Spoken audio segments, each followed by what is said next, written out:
Sugod sa alas 12:01 sa tungang gabi sa Disyembre 23, gipatuman ang price freeze sa petroleum products sa tibuok isla sa Sugbo.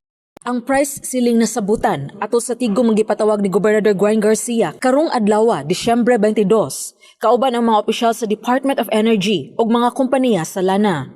Nalatid usab kini sa Executive Order No. 50-A nga gi-issue ni Gobernador Garcia nga nagmando niini aron mapugnan ang naghinubra nga pagsaka sa presyo atol sa reselling o black marketing ug hoarding sa gasolina ug diesel.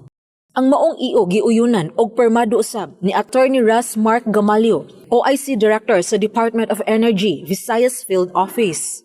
This executive order I signed, this will be effective throughout, including the cities, because this is signed also by Attorney Gamalio, DOE, with his conformity.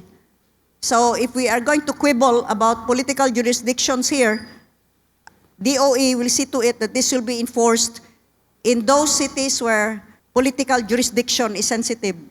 Atol sa tigom, nasabutan sa mga dagkong kompanya sa lana sama sa Petron Corporation, Shell Petroleum Corporation ug Caltex nga 72 pesos ang price ceiling sa matag litro sa gasolina ug 60 pesos sa matag litro sa diesel.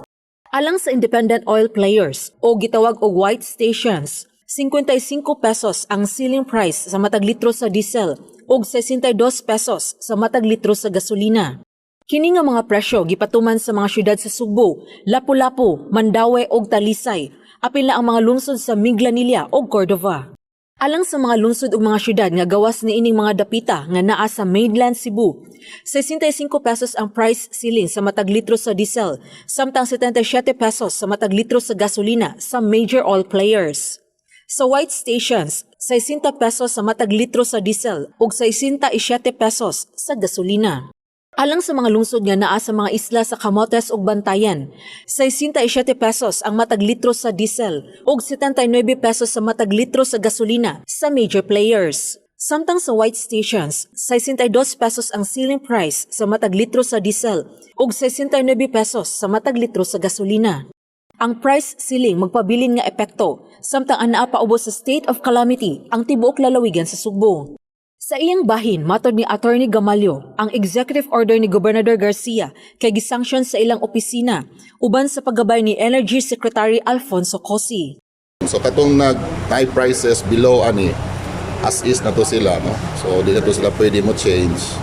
Kaya ato ni monitoring nilang, i-monitor na to nilang mga prices, verified na nilang prices. So during this time of calamity,